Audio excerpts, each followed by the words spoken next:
Hi, welcome back and welcome to our final session. We create the world around. In this session, we meet the makers and creators of the world around, a deliberately open group who all think and use architecture and land and design and space in extremely different ways. From healthcare, politics, to redlining and urbanism, to using innovative new materials, cutting edge research, and working on the biggest online platform in the world. These are the people who are changing the world around us. We start with the co-founder of Architecture for Humanity, Cameron Sinclair, who is an architect and humanitarian of the highest order. He's going to be presenting his new project, Jupe, and also will be available for questions afterwards. Fashion designer Mats Rombaut is going to be speaking with the curator of the Met's Costume Institute, Karen van Godtsenhoven. They're going to be discussing Mats's vegan footwear lines, his passion for sustainable design, and his use of new materials in his work. I also meet the VP of product design at Facebook, who reflects on what we could keep from this temporary new normal, what she expects to see in the future in terms of applications for VR and AI in cultural and domestic spaces. I'm going to be talking also with landscape designer Walter Hood, whose work and practice explores bodies in space and his joy at seeing landscapes and environments growing wild. We're going to conclude the whole event with an essay and interview by Carson Chan, curator based in Princeton and Berlin, with the Boston-based design studio Design Earth. They're going to have a written Q&A, which you'll see at about 3 o'clock Eastern time. And then we're going to conclude with Andres Hacker and Ivan Monera and the Office for Political Innovation, who are going to debut their new short film, The Transcalar Architecture of COVID-19. Absolutely not to be missed. So looking forward to that. I will see all of you next time. Thank you for being with us today. Thank you to our partners, Facebook. Thank you to our friends at Dezeen for having us. Culture isn't cancelled. We look forward to more events at the Virtual Design Festival. If you're interested in hearing more about the world around, please subscribe to our newsletter on our website, and hope to see you at future events online or offline. Bye.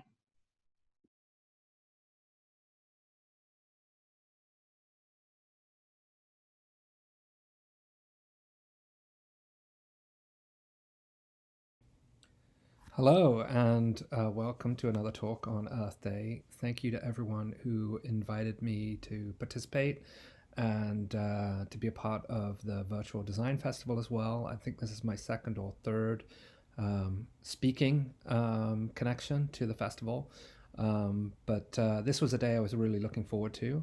My name's Cameron Sinclair. I am a trained architect and a social entrepreneur. And I was probably most known for co-founder of Architecture for Humanity, as well as working for the Jolie Pitt Foundation and running social innovation at Airbnb. So today was going to be a very big day for me. Well, actually, no more than me. My co-founder, Dara Dotz, and myself had been working for many months on a carbon neutral off-grid housing company situated in upstate New York. And today was the day that we were going to launch that startup. But the world has changed. I am still stuck in New York City. However, my focus has turned away from resilient housing and more on resilient healthcare.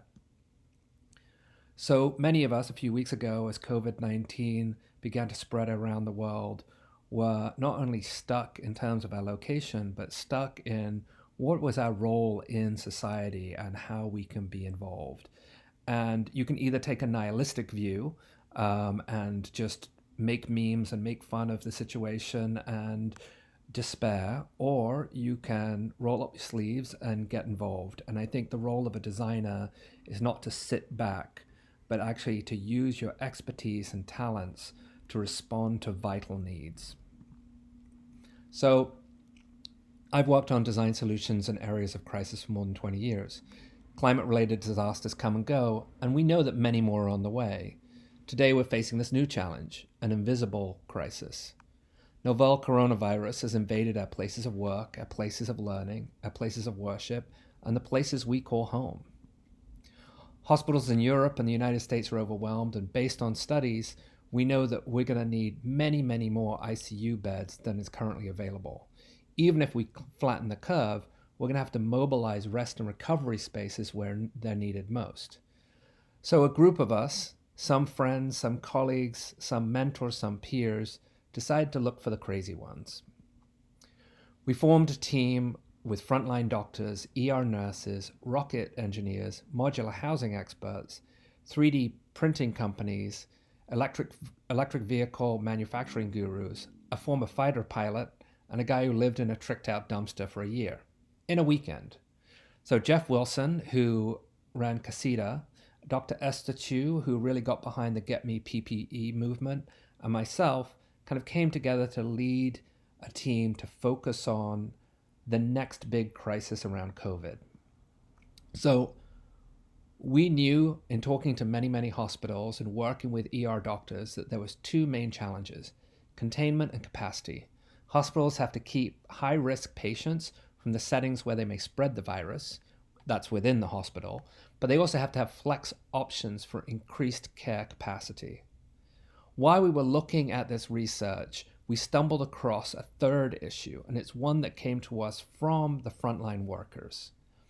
There are limited call beds for workers who risk exposing their family members when they return home. So many would do 14, 15-hour shifts and then decide either to sleep in their car, to sleep in a cot bed, or to sleep in their garage, so they wouldn't actually have to communicate or talk or even spend time with their family members for fear of getting them infected.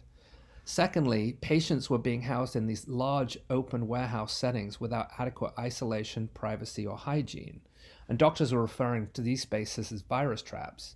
Right now in the Javits Center here in New York, many of the beds are not taken because patients don't fit in the right criteria to allow them to use the space, but at the same time to have the sort of isolation they need to be protected.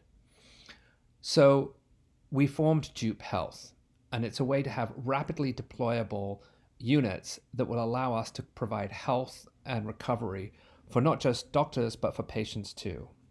We had 3 units: Jupe Rest, which is sleep and recovery spaces for frontline healthcare professionals, so they can actually have somewhere near the hospital. They can either be on call or they can have a unit near their home. And these units come fully Wi-Fi and IoT ready. There's air monitoring systems. We have noise reduction, and there's a blackout shading system to make sure that that doctors get a good night rest. There's also a hard top version and a soft top version. Secondly, is an isolation and recovery unit for non-critical COVID-19 patients. This is twice the size. It involves a shower, bathroom, kitchen, but also a donning and doff chamber to allow doctors and nurses to come in, negative pressure capabilities, ventilator capabilities, as well as off-grid battery systems so that we can have solar and other off-grid technologies involved. The third is far more ambitious, which is Jupe Plus, which is a standalone off-grid mobile ICU, coming in at a 30th of the cost of a typical hospital treatment room. One of the things that I learned, even as far back as 2001, 2002, when Architecture for Humanity was focused on mobile health clinics in sub-Saharan Africa, is that the more remote places that you go to have the least amount of healthcare infrastructure. So you need to be highly mobile. So this came about as an inspiration from another product, not from architecture, but actually from vehicle design. Electric car makers are using the skateboard chassis, where it houses the guts of the car, and it becomes a kind of universal license standard for a myriad of vehicles. So inspired by that, the team developed this kind of flat-packed modular changeable chassis system that you could then either put a soft or a hard top on. We've designed it so, based on DOT regulations, we can get up to 27 units on a single flatbed that can be pulled by a pickup truck to both rural and urban areas. In our research, we originally thought that this would be for much more remote healthcare, but it turns out secondary and tertiary cities across the United States are also desperately in need of more flex space as well as care for their frontline workers. Once the units arrive, it only takes 2 people to kind of offload each unit and set it up in a series of minutes. The Jupe units have their own cover system, and once you take those off, they kind of pop up. And we've been working with Pavilion Tents and a number of other manufacturers to make sure that these can be assembled very quickly. So, as somebody who had worked in post-disaster situations, my concern was way beyond just how do we get them to the places they're needed. It's how do we get them in an emergency. So 2 weeks ago, Dr. Esther Chu, who's our chief medical advisor, and myself wrote an op-ed talking about the fact that in less than 5 weeks, it's going to be hurricane season in North America and the Caribbean. And if a category storm hits, how are we going to evacuate and deal with recovery and save lives? If an ICU hospital or ICU unit in a hospital gets hit by a hurricane or a tornado, we could see a massive loss of life. So our team on the ground came up with the idea of a rapidly deployable post-disaster field hospital that could be set up in 2 hours. Now, what we learned from Hurricane Katrina is there are also secondary disasters that appear. With Katrina, we noticed that certain communities had such lack of support and safety net that there was a secondary disaster. And when it comes to COVID-19, there are 2 groups that have been often overlooked and marginalized and don't have the healthcare systems. And that is those who live on tribal lands and migrant farm workers. 40% of California's food is picked by migrant farm workers. Very few of them have decent healthcare, and so it's vitally important that we figure out a way to bring healthcare to them. Also, on the many, many reservations across this country, there isn't an adequate system to provide isolation and ICU spaces. So a good example is the Colorado River Indian tribes, CRIT, which is a coalition of 5 tribes, are essentially renting a helicopter, and when a tribal member falls seriously ill with what they think is COVID-19, only then do they send a helicopter to send them to Parker, Arizona, to the ICU unit there. Now, the hospital there only has 3 ventilators, so you can see the disaster that's about to unfold on tribal lands. And if you don't have to look far back in history to see what TB had done to native populations. We also were very fortunate as people began to come out of the woodwork to come and support us, not only product designers and engineers, but also artists. And we began talking with Amplifier, which looked at bringing together artists to tackle the issues of how to bring hope and inspiration and support to our frontline workers, but to address social distancing, mental health, and mental awareness. So we decided to partner with them. So tomorrow, we will announce a partnership to create 10 custom units for frontline workers using artwork from some of the selected designs. We're going to announce the 4 initial artists, and we're going to commission a new artist every week for the next 6 weeks.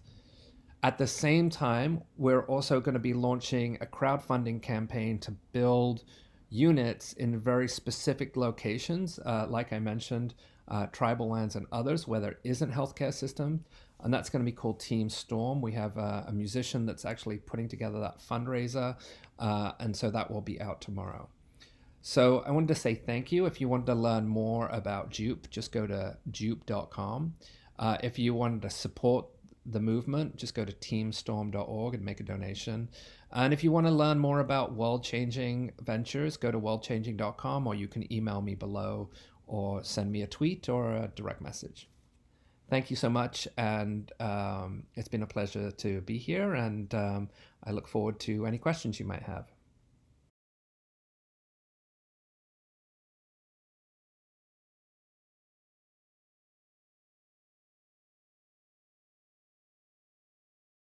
Hello, welcome everyone to Earth Day. My name is Karen van Godtsenhoven. I work as an associate curator at the Costume Institute at the Metropolitan Museum in New York. I'm here based in Brooklyn, and today I'm talking with my Belgian compatriot and friend, Mats Rombaut, who is a passionate advocate for sustainability and also the director and founder of Rombaut, a vegan accessories label. A lot of themes that are current now with the crisis, things like animal habitats, animal cruelty, but also just the general idea of energy and no waste production are I think gaining more importance now during this pandemic, because people are looking closer up at production cycles. So in a way, your work was already dealing with a lot of themes that are now even more exposed.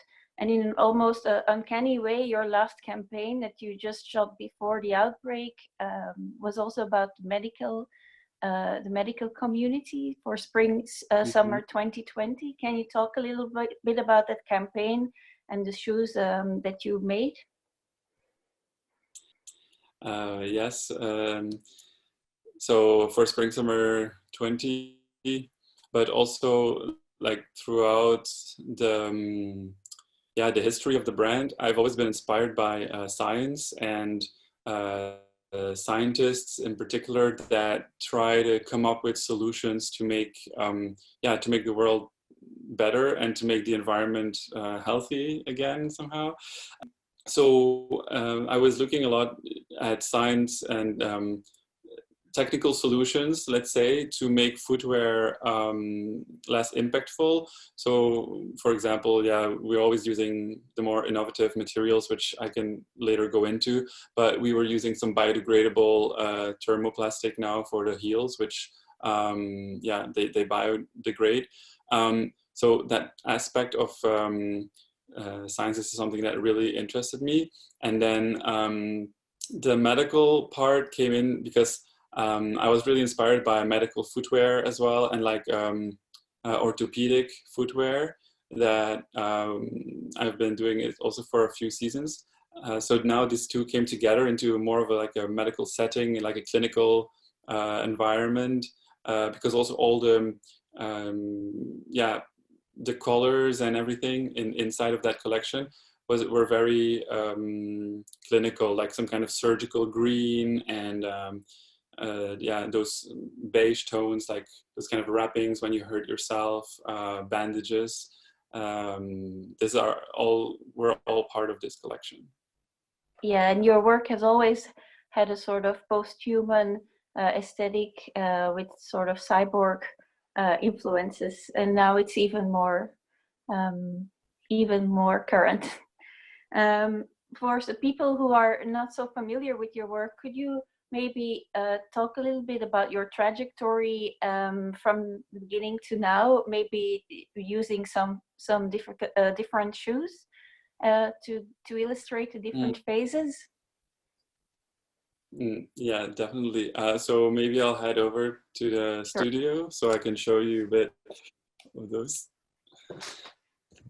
Wait, when was your brand? When did you start your brand? How old is the brand now? The brand is now 7 years old, and we're now in the eighth year. Great. And we've been in the studio for 4 years. Before, I was in a small space, like 30 square meters. Everything was piled up. It was really quite a nightmare. So now we have a bigger space, and you see, like, of course, the people are not here, but this is where they're where we usually sit. And so your question was about showing three shoes that represent the brand, right? How it all started. So this is the first shoe that we ever did, which actually was buried here in my kitchen. So I kept this shoe buried under some earth because it's actually biodegrading. And because in the first collection that we did, it was 100% natural. Yeah, this is made out of tree bark, which is now hard to see because it's been under the earth for like 7 years. And this is crepe, they call it. It's like a natural rubber. And then we cut this shoe like this in half to show what the inside was and the linings and stuff. You buried it because you wanted to see how it biodegrades? Yes, indeed. But did it? It was buried very shallow, let's say. Yeah. To make it really biodegrade, it needs to be quite deep under the ground with humid conditions, some heat, and you know, in my case, it was in some dry earth, and it's just it was not really in the right conditions. But it's the only piece I have of it still here. All the rest is in Belgium right now, with some of my archive. So I don't have it with me. And did you sell? But, so this was the first shoe. Was it a prototype, or you sold those shoes? Yeah, we sold those shoes in about 6 stores. And the first season it was also Ray Kawakubo from Comme des Garçons, who placed an order for their Tokyo museum. Yeah, so I was very happy. That's great. It was really, yeah, it was good. Second shoe I wanted to show is this one. It's like a salad slipper. This was pretty successful as well because it was a sort of a reaction about, on how silly sometimes the fashion industry can be, and that you have to show your brand very direct in a way. And so we thought, okay, let's put it very direct that we're a vegan brand, and just yeah. It was an iconic Rombaut. It's sold all over the world, right? Yes, indeed. It was in Dover Street Market, and also in all some ID concessions, and also online. So yeah, it was a limited edition that sold out. And we also did it in purple. We also had like a purple version of it, like purple cabbage. Mm-hmm. Great. Maybe I can also show how we actually came up with this shoe, how we did this one. First we made like a 3D rendering of it, and then like a 3D print. And so it was going to be like this with salad all over. But then to make it more realistic and more wearable, yeah, we put like this more comfortable outsole. So and this is also in natural rubber? Sorry. Yes, the top part is, yes. This is not, it's a EVA because it doesn't exist in natural rubber. So yeah, and then the third shoe is our heels that we just launched in September. I can show you this. It's like a mix between a sneaker and a heel. So it has a very, I don't know if you can see it, has a very stiletto heel, and it has a chunky sneaker sole, which is what we were known for, because usually we do kind of sneakers with this chunky outsole, and we also made it into what this are the materials? So this is velvet. It's it's made with cotton and PA, polyamide. So everything is vegan.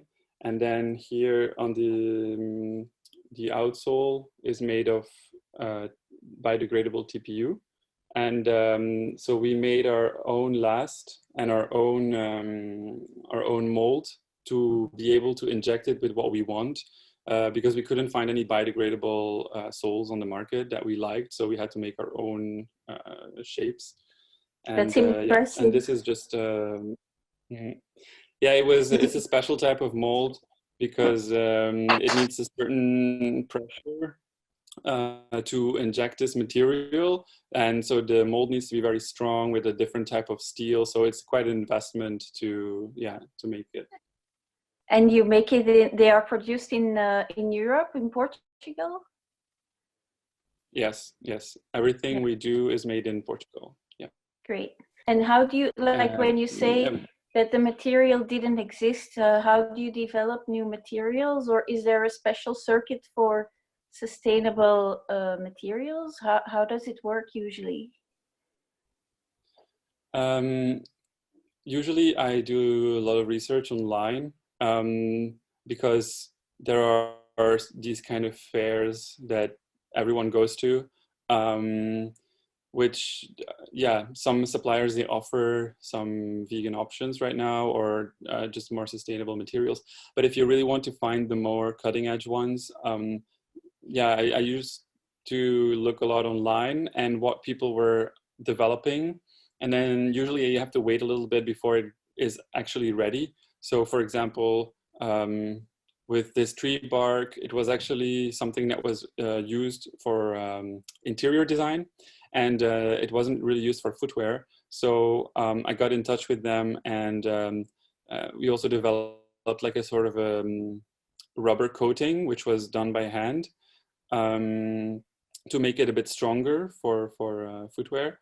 But yeah, then later on, I now only work with certain suppliers that I know that have already tested their material and that we know that it's strong enough, because to make a shoe, of course, the material needs to be durable as well, so the shoe lasts long enough. So yeah, now it's more via internet. So I found, for example, Piñatex there, which is made with pineapple fiber. I can show you how this is applied. So here on the shoe, you see the first layer here. This is Piñatex. It's it's a material that they harvest from in the Philippines. It's a byproduct of the pineapple industry, and they compress all these fibers together. It's like a non-woven material, and then they make a coating in Barcelona, in Spain. Great. Before they ship it out. Yeah. And another sustainable material that we're using is called apple leather. It's a synthetic leather, and actually a lot of the content of which is normally petrol is substituted by a byproduct of the apple juice industry. So they take the dry stuff from the apples, and they extract the cellulose from it, and then they use it to replace the petrol. And for example, it really looks like leather. Amazing. They can make their own texture. Yeah. Where did you find that? They make it. This I found online as well, and now the company became bigger, so now they're also part of the normal circuit. So they are also exposing their. They're also showing their new developments on every fair. So yeah. Hopefully it's made in Italy. Hopefully we'll soon all walk in apple leather shoes. Apple leather shoes. Yeah, I hope so too. Do you have any further goals for the future with your brand in terms of sustainability, or having influence maybe on the wider industry, also, especially after COVID, or after the crisis? Do you have any future goals, or to evolve with the brand? Yeah, definitely. I mean, we actually are going to continue our path of doing more research and trying to use more cutting edge materials, which is a bit of a challenge, because usually now these materials are reserved for bigger companies that invest also into this technology. So we kind of have to fight to be able to use them. For example, mushroom leather, or this kind of new developments. Yeah, they're all still not out there on the market, but this is our goal, to be able to be the first ones to use them. And do you then have any new projects on the? Sorry, do you have any new projects on the horizon with the brand, or with another brand? Yes, we are going to do some collaborations with two bigger brands, which I can't name yet right now. And also they have been postponed because of the crisis, but they will happen quite soon. And then I'm also working on another project, which is under, I mean, yeah, this is another project which I will be directing. It's also going to be with footwear, and it's going to be made in Portugal on a little bit bigger scale, because Rombaut is really something that is more of I don't know, more of an experimental project, more of a concept, let's say. We don't really sell so much quantities. Everything is limited editions.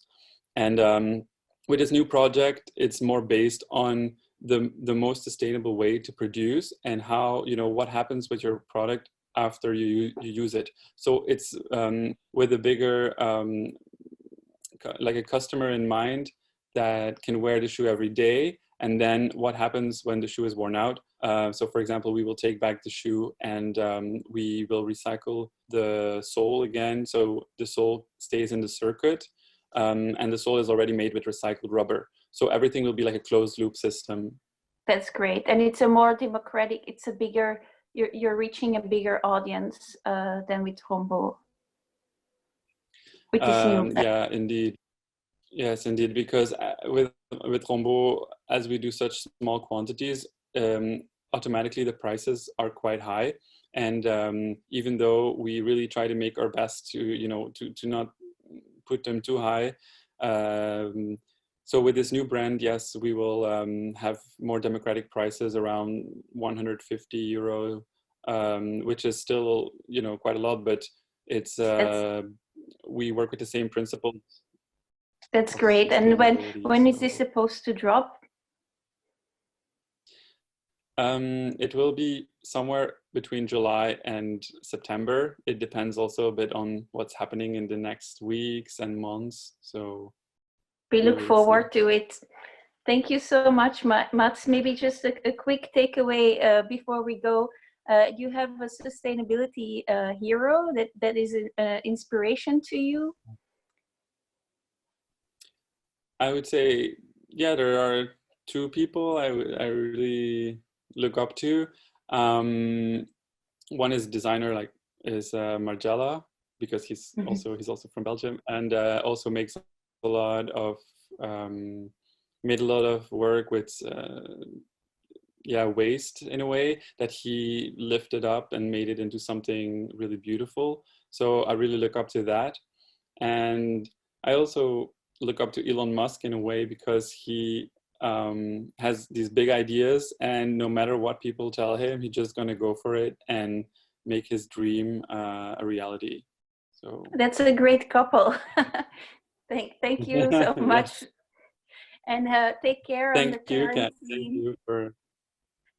Be safe, and I hope to see you soon in real life. Yeah, me too. Thank you so much for thinking about me on Earth Day. Yes. For us, every day is Earth Day, but today a little bit more. So thank you very much, Karen. Yes, and thank you everyone for being with us today. Bye-bye.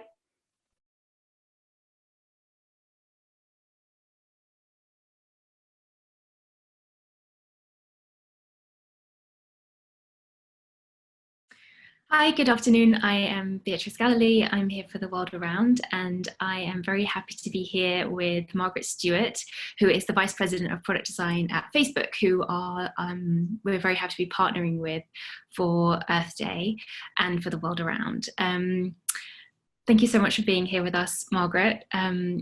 You are responsible for a number of Facebook's design studios and research teams. One of the groups that you take care of is looking at responsive design. I'm wondering if you could explain a little bit about what does it mean to be responsible for Facebook's design today? Yeah, well, thanks for having me. It's such an important event to hold at this interesting time in human history. So we're looking at the state of the earth, but also kind of the state of human health and well-being. So I'm really excited to be here. You know, in a lot of ways, I think of responsible design as making sure that designers, especially those of us who are working on global platforms, which have very far-reaching impact, influence, and consequences, but really designers in all trades, to think very broadly about the responsibility we have to bring a values orientation towards our work. And that means that we need to think very early on in the process, not just about how things will work out beautifully and will create all kinds of value and delight and enjoyment and value for people.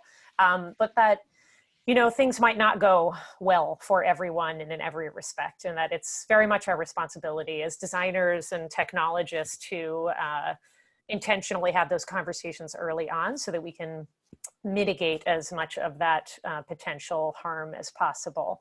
And I think that that requires a lot of intentional focus, and it requires providing designers with the training and the tools and the methods they need to have those conversations.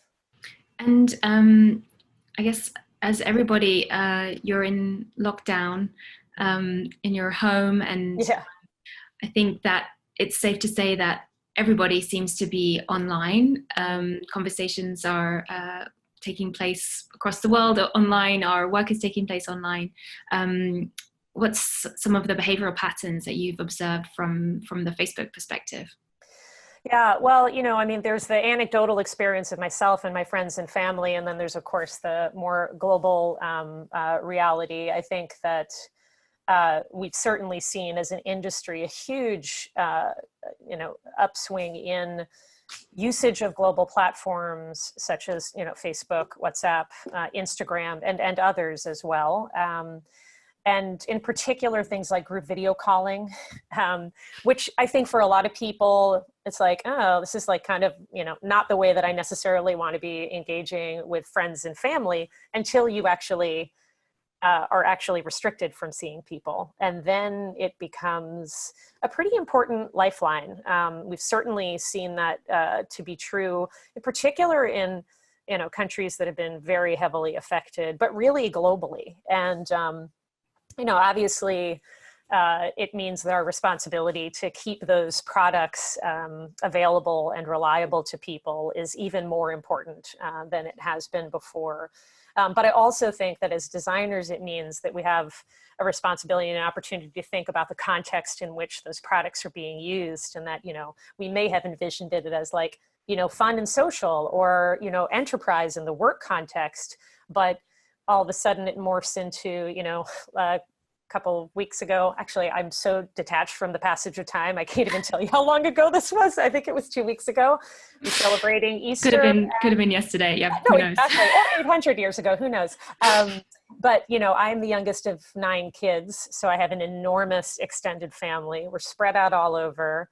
My parents are quite elderly, and they are living in an apartment by themselves in Virginia, which is very stressful for all of us. But we, you know, connected through technology to play bingo together. It was like 5-state bingo with my dad calling the numbers. And, you know, it was just this very lovely example of technology being the right tool at the right time to help people connect in a way that they wouldn't have been able to otherwise. And I think that, you know, we'll carry some of those experiences and behaviors into the future once, hopefully, some of these restrictions lift. But I think we've also learned new ways to connect with people who may not be physically close to us, and that can be satisfying in a way. Yeah, I mean, I definitely feel, I mean, I know one person who told me that now she realized that she can work from home, that she's going to move to California. She's like, what am I doing? What am I doing in the city? I can totally do my job from wherever. I'm going to go move to the country. Yeah. And be closer to nature. Yeah, I think it's very interesting, in particular for people who have a lot of flexibility in their work, that this could be a fairly liberating thing that gives people more choices. And I also think it will make people who, generally speaking, collaborate in person really appreciate the time that they have together, and maybe not squander it as much as we used to when we took it for granted. And so I think that the awareness of the importance of connection, both virtual and physical, I think is so top of mind for people. And, you know, my hope is that that's something that we carry forward as well. And Facebook, you know, it's always been sort of metaphorically a social space, a social media, public space.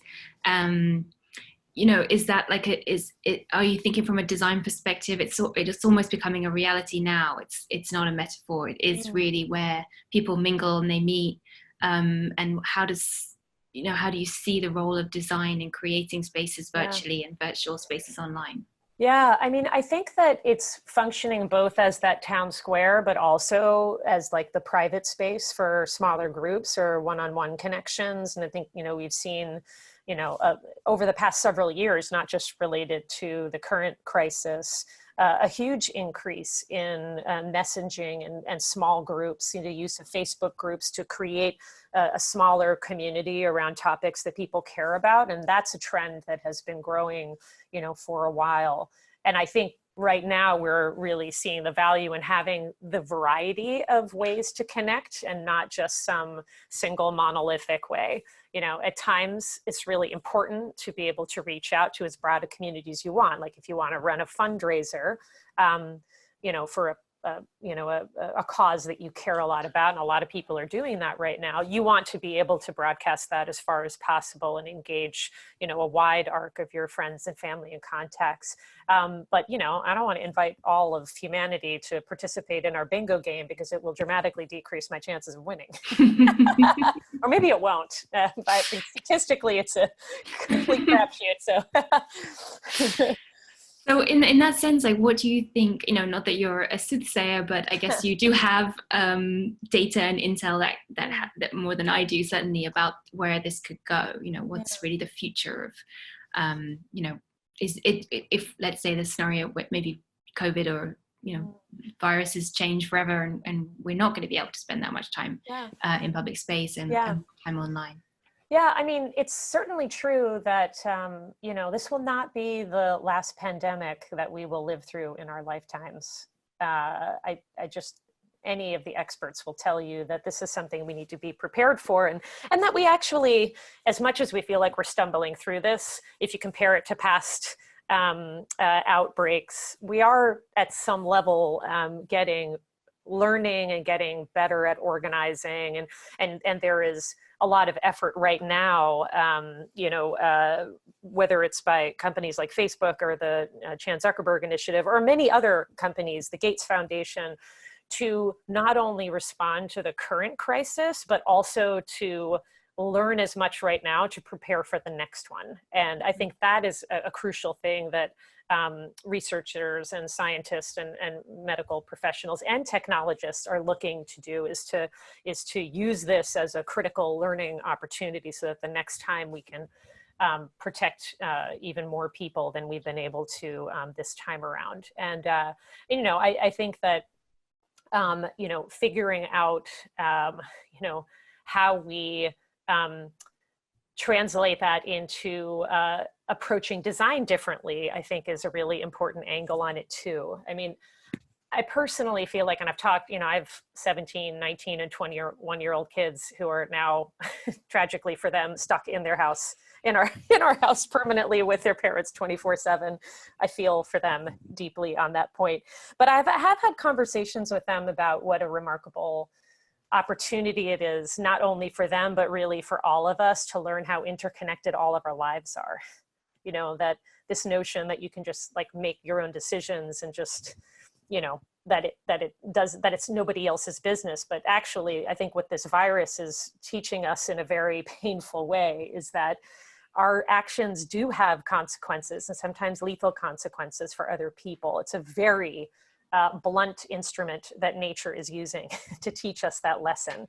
And I think as designers, when we start to really internalize that lesson, we then start to understand how much we need to understand the context in which our products are being used, or the services that we're developing, that people are experiencing that in very specific cultural contexts and ways, and that we can't necessarily just project our own life and experience on the rest of the world. And some of the things that we've tried to share as learnings from within Facebook, things like you have to be attuned to the fact that if you project a bunch of lessons around you have to wash your hands all the time to people who don't have running water, that can be a really painful experience for people, or that people's attitudes towards wearing face masks varies dramatically around the world. In some places, people wear it because they're healthy and they want to keep from getting sick. And in other places, it's because they're sick and they want to keep other people from getting sick. And to jump to assumptions about that in the design space, I think is very dangerous and, you know, in some ways not responsible. So I think that there's, you know, an opportunity for us to take that forward.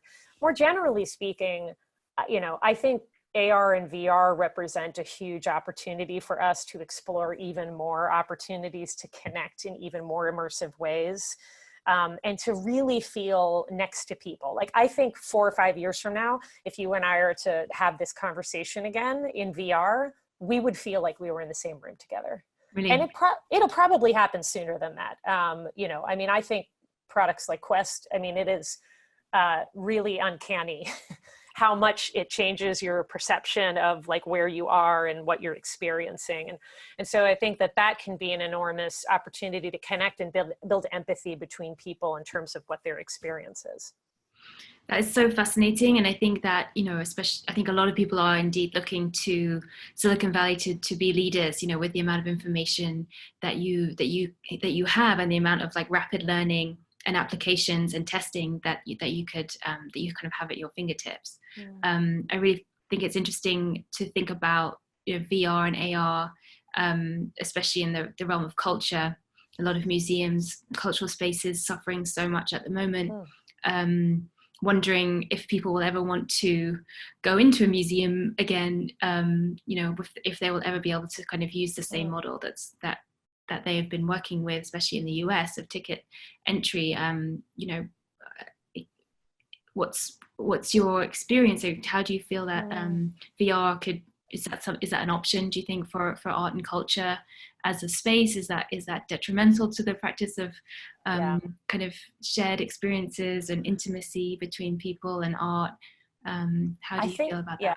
I think it's critical to think of it as an enhancement and an additional part of the toolkit, and definitely not a replacement. Like, I fully expect and fervently hope that I will be able to go back to museums. Every year on Mother's Day, I bring my kids to museums because they know they can't say no.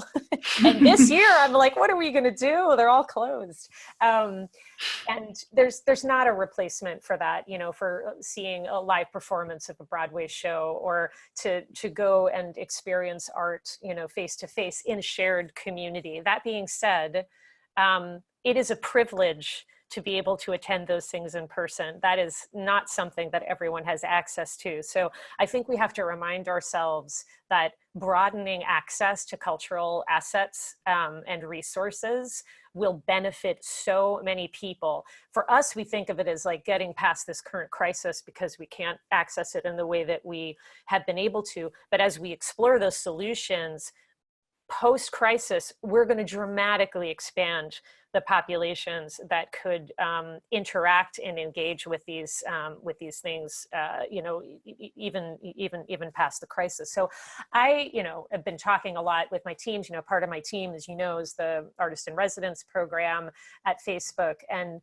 you know, this has obviously had to shift a lot of the ways that we engage with the artist community and bring art into the lived experience of employees. That being said, all of the experimentation that we're doing right now, because of the current constraints, is going to be such an exciting new set of opportunities that we can carry forward. And, you know, that we have employees in lots of different places that haven't been able to necessarily engage with the art that we bring into the offices. And so I think of it as an expansion of inclusive access, which I think is such a hugely important design principle. And that if we think of this not just as, oh, we have to do these things just to get through the crisis, but hey, this is going to force me to experiment in ways that I probably should have already, but because of inertia, I just kept working the way that I always did. And so if you think of it, it's almost like, it's like living abroad for a year. You know, you throw yourself into it, you shock the system, you learn a bunch of new things, but when you come back home, you're not the same, and that's in a good way. Mm. That's a really beautiful analogy. I read this headline in the New York Times that said, human contact is a luxury good. Do you see that when you're talking about, you know, museum spaces being more democratized, what does that do to the in-person experience? Does that in a way create an elite of people that can, you know, that there is also this sort of maybe dystopian version of the people that have the plasma or have the antibodies who are allowed to be in person, and there is this sort of, maybe there's a sort of dystopian version where only very certain people can go to the museum and very certain people can go to the concert. Is that the sort of flip side of that coin? I mean, you know, I was joking with some friends that the big losers in all of this are the dystopian novel writers, because we're all like, yeah, I've seen that, but like the radio, it's the radio is sci-fi. I know. Totally. I know. I mean, obviously, I think we always need to protect against, you know, restricting access based on class or income. I mean, I think that is a challenge that we have always had. And I think that, you know, this pandemic may be putting a fine point on it, but I think it also creates visibility around that, that challenge that has always been there, right? Whether it's because people can't afford it or they feel like they don't belong. Those are both huge problems that cultural institutions have to be hugely intentional about combating. I just see the amazing wealth of cultural assets that artists are putting out there in their homes, wearing their bathrobes. Like, I just think it's not only delightful from just a sheer access point of view, but also from an approachability point of view, you know, that we're taking art and we're saying, hey, I just make this in my home just the way you make dinner for your family.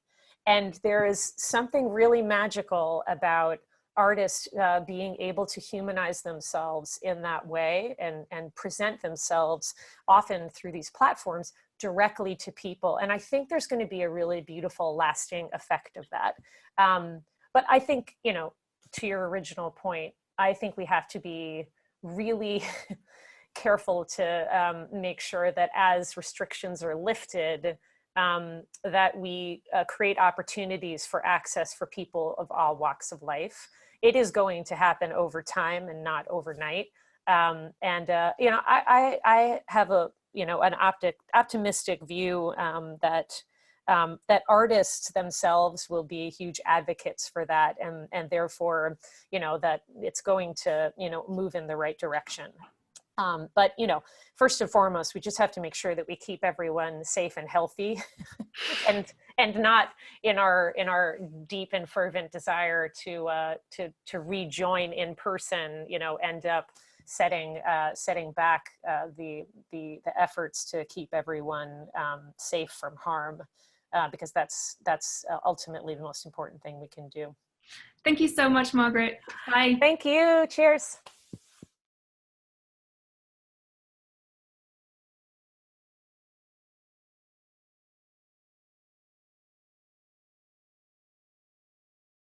Good afternoon. I'm Beatrice Galilee, and I'm very happy to be here with Walter Hood, the professor and principal of Hood Design Studio. Walter, how are you? Last time we met, we were in pretty different circumstances down in Australia, and the world seemed a little different back then. Yeah, we were making choices about architecture, or something like that. Something that seemed really important at the time, right? I would love to hear a little bit about your personal relationship to the landscape and how you came to have this passion and be this leader in your field. Yeah, I don't think it's an easy geography to chart out.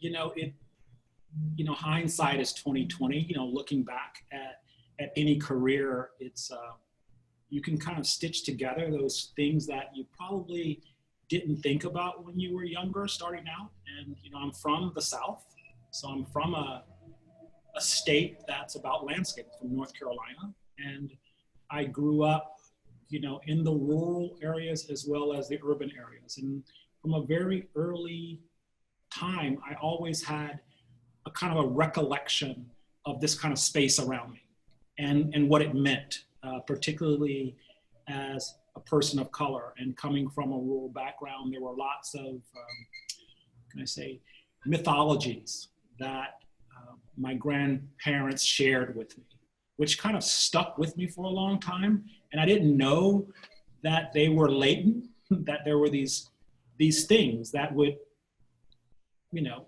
years later come through and become a different lens in which I could form a practice and an art practice. And so that's, I think, probably the biggest thing. Has a lot to do with just, you know, having elders around you in a space that was full of mythologies. and I use that term broadly because, you know, the mythologies, you know, can help you deal with a lot of different things. And I think for my relatives, you know, going through Jim Crow, going through the segregated South, those mythologies were places where our stories could be preserved. And it gave people, I think, a way to get through the day. And you've talked about having this sort of two sort of personas a little bit in your work and in the way that you go through the world in public space. Can you talk about a little bit about how you feel in public space now and how, you know, that changed growing up? Well, you know, it's for anyone who has been, I guess, raised in a context where difference is something that's highly articulated, right? Whether you're female, male, whether it's gender, or whether it's race. And in this particular case, it's race. And, you know, as long as I can remember, there's always been this kind of, you know, existing in the public realm and being aware of yourself.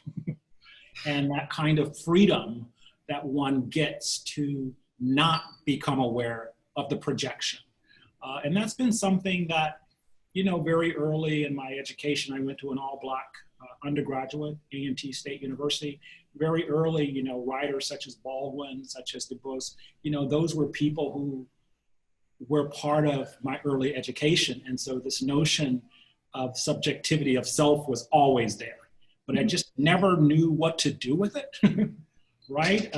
Because going through architecture, landscape architecture, you know, race and culture wasn't one of those things that we dealt with in the 80s and early 90s. And so it took me a while to figure out how best to make others aware and myself aware of that doubleness, but also how to exploit it to a point where I didn't feel marginalized all the time. And even today, you know, when I walk into a room, I'm the only person who looks like me. And so still having to navigate that context is, you know, it's just part of the work and it's part of the context in which we live. Thank you for sharing that. I wanted to talk a little bit about food production.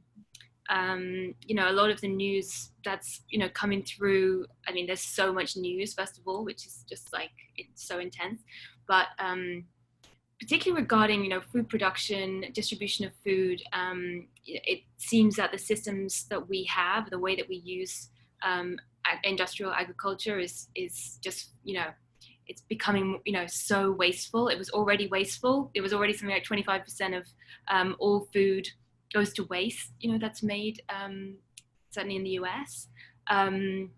Do you see this,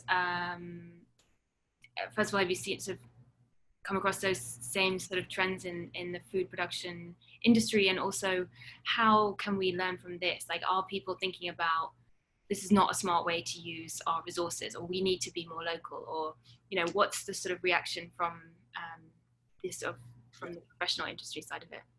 Well, I mean, I think, you know, I mean, that's a tough question. I mean, because, you know, we are an agrarian society, this colony, right? And very early in the history, there is this agrarian mentality, right? That's still there, but I think I've always had to kind of step back and kind of look at it in its totality, in that, again, I talked about being from a rural culture, being Black, understanding agrarianism through this lens, right?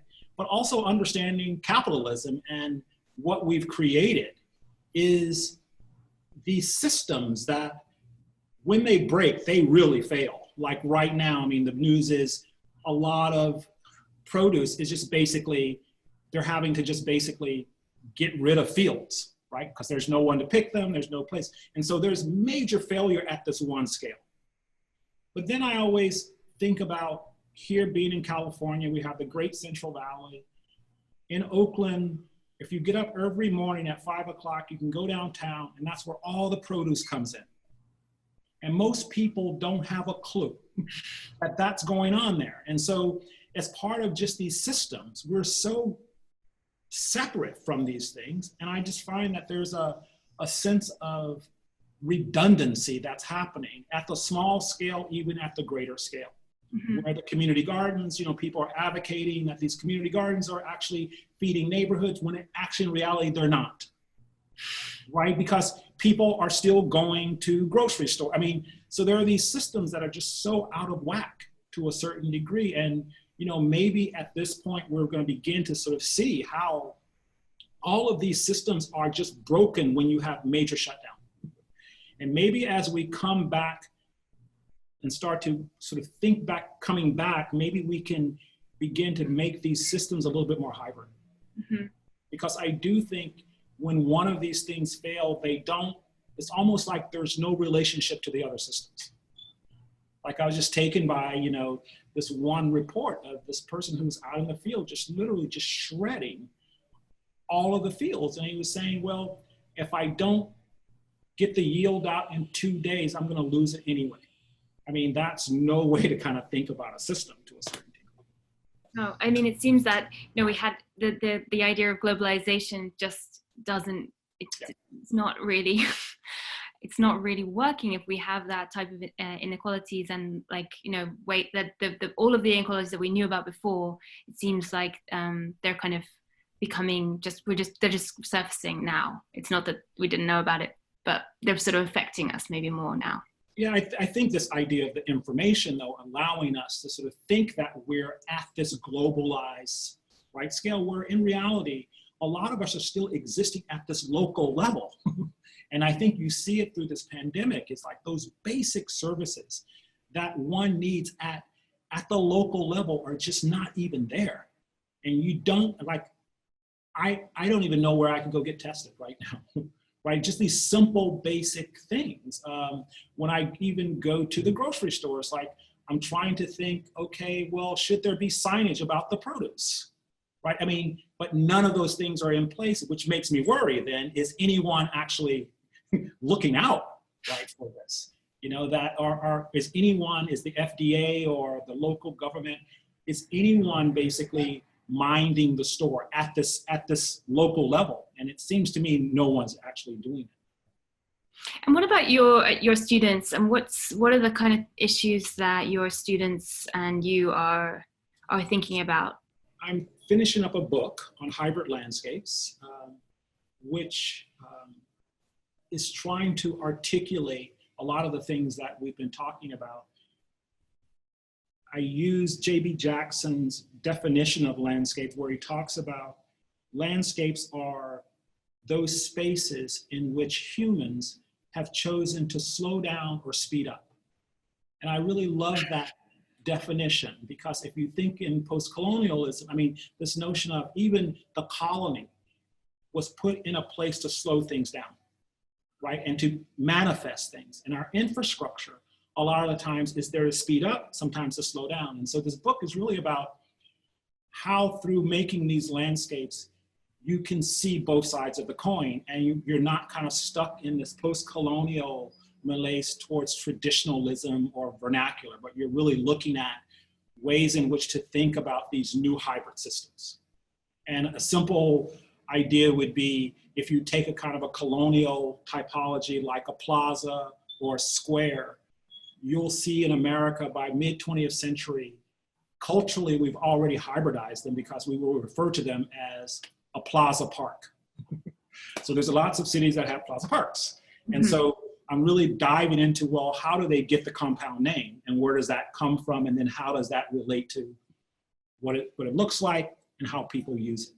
But that's one that's more rational. And then there's the other side of informal hybrids, which are these new landscapes that come out of a new vocabulary, a vocabulary that's less about a typology, a thing in history, but maybe more about a thing becoming, something that's latent in the landscape, like a solar strand. We did a project in Buffalo. It was a strand, a 1/4 mile long, but it was all made of solar panels. So really trying to come up with landscapes through this other kind of vein. So that's one thing that I'm writing about. So I'm really kind of frustrated right now because it's really hard to write about landscape when one can't go in landscape, right? So it's like landscape from afar. But the other work I've been doing with the students is on futures, alternative futures. And we're looking at fiction as a way in which to look at neighborhoods and landscapes where we cannot imagine a different future for. And these are landscapes in which we put the same solutions in over and over and over again, expecting different results. And so currently right now, the students at Yale are working here in West Oakland, looking at a 30-year-old landscape where there was a triple-decker freeway that came down in San Francisco and in Oakland. 30 years later, where the double-decker freeway was in San Francisco, it's probably $1 billion landscape today. Where that same freeway fell in Oakland, it's undervalued. So in 30 years, it hasn't gained any value. And so one asks the question, then why? Well, if you look at the people in the one from Oakland, they're the undervalued people. And so they got a parkway. They built a parkway. In San Francisco, they built a world-class waterfront, right, with art and everything. And so really trying to come up with futures for groups that we haven't before. And so we're using fiction to do that. And it's been really interesting, some of the things that have come up. And it gives students a different way to deal with culture and race and some of the other issues, because you're basically going back in time and finding places of bifurcation. Basically, if we know then what we know now, go back and then bring things forward. And some of the solutions or some of the projects are pretty interesting that the students are coming up with. Yeah, I mean, it seems that the possibilities of redesigning seems far more rich than just designing, right? We need to adapt to reinterpret, to reappropriate and readdress things, because the systems that we have are, as you said, they're so gnarled up with all these other political issues and social issues that as objects, they can't be disassociated from those contexts and have to be re-examined and redesigned again. And I think if we can design with the kind of an advocacy, towards these larger issues. Like I have 10 students, and again, this is a redlined neighborhood in Oakland, which is like most cities. The lowest point in elevation, the flattest, right?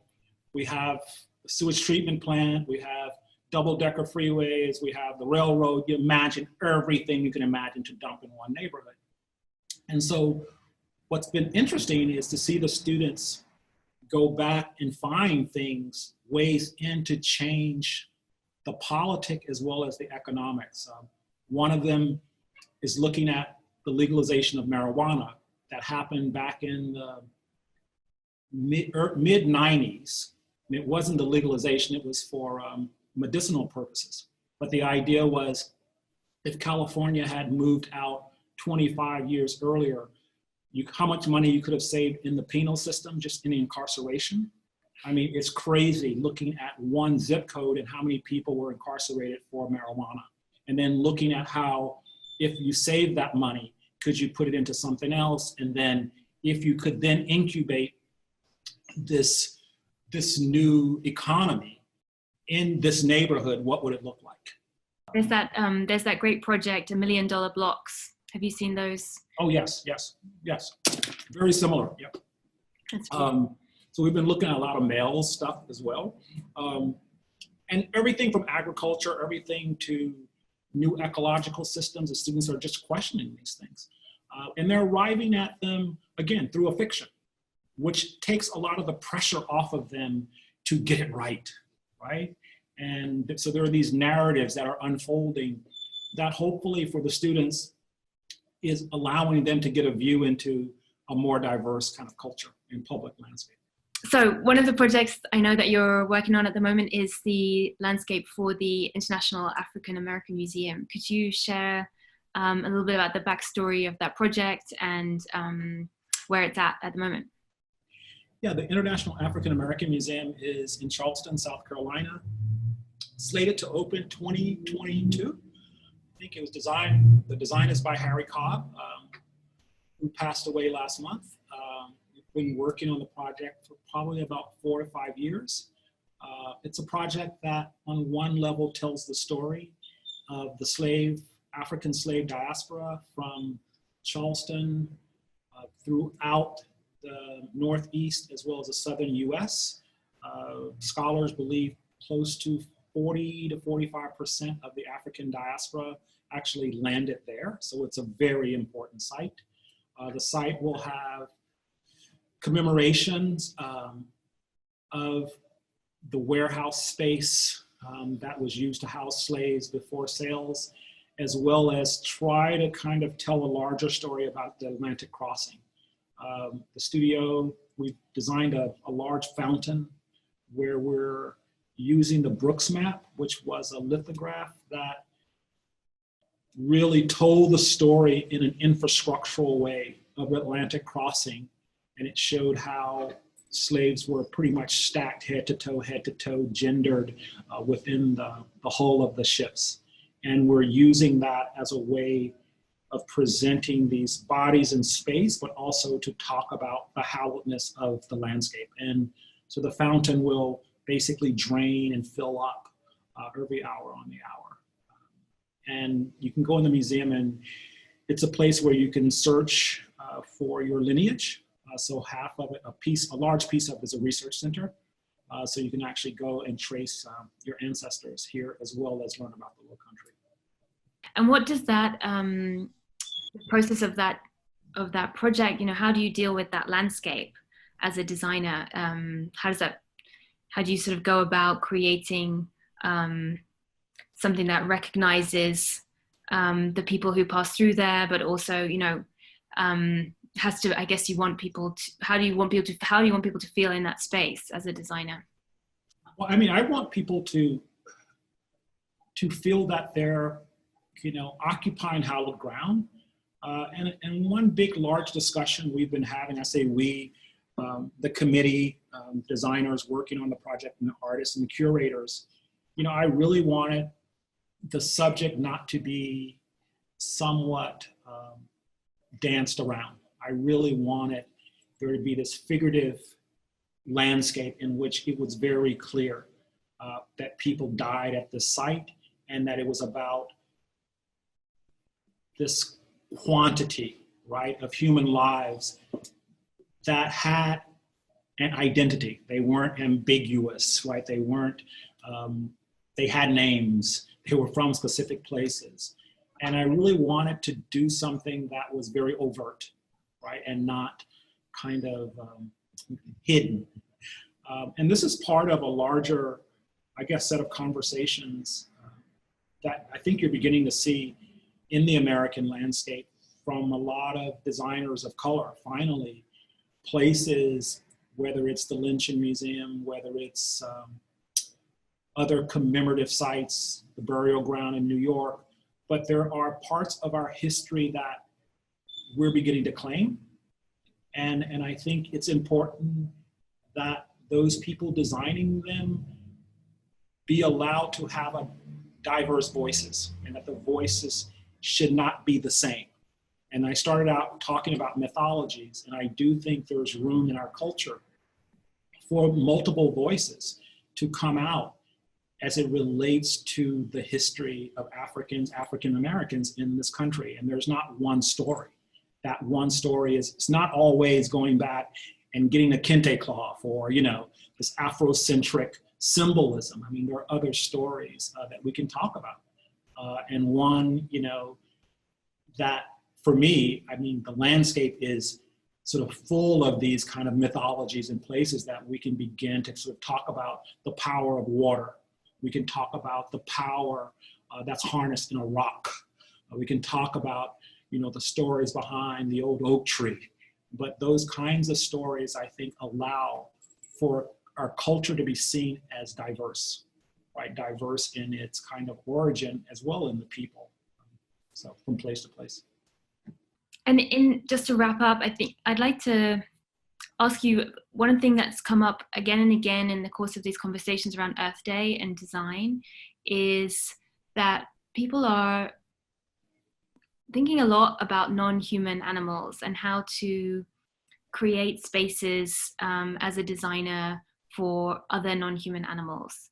There is a sense that our anthropocentric 20th century has caused the 21st century like a lot of damage, and I wondered if that's something that also resonates with you and your work.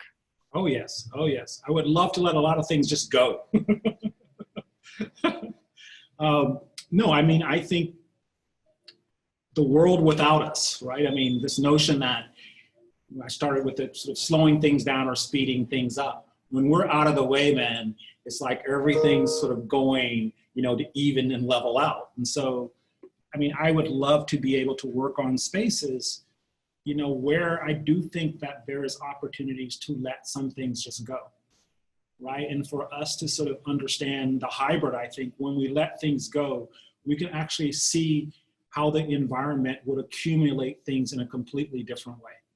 And I think those are the places where I think we can learn about being more resilient, because I do think the future is not about this kind of homogeneity of making these spaces that we can sort of keep the same forever, but it's really about this diversity of things that are different, acting upon one another, making these new things. Because I do think we've created these environments where we don't know what we've created, right? Because we're constantly trying to hold them, right? We're trying to hold them and keep them in place. And I think if we let some of them go, we might understand what's best to grow in a place, what could be more resilient. I watched a beautiful lecture by a couple of horticulturists who was doing, you would love this, they had a garden in the Chelsea garden show, the big show, right?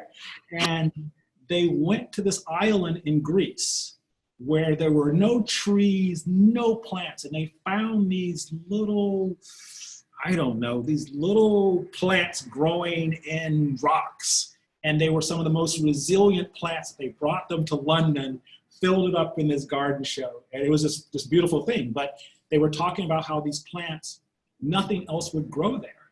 But these plants were able to sort of create their own ecology within a place. And it was one of those things that talks about if you let things go and you are more attuned to place, you actually will see things in a completely different way.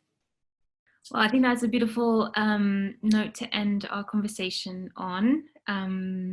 Thank you so much, Walter. Super appreciate your time and your reflections today. Well, maybe we'll see each other in person some other time. Yes.